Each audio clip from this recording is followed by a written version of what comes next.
परिस्थिती अवघड होती आणि अवघड परिस्थितीमध्ये त्यांनी माझी साथ सोडायला नको होती.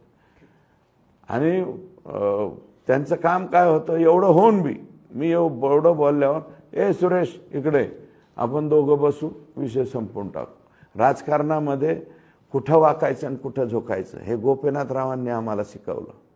त्याच्यामुळे आम्ही कुठंही वागतो, कोणी चार भिंती चार. मी हे संपादक कशा पाया पडलो, कोणाला माहिती पाया पडला का? बाहेर दरवाज्यात जाऊन मी संपादक लय झापला, बाहेर म्हणायचं, बाहेर काय म्हणायचं लय झापला, आत मात्र पाया पडायचं.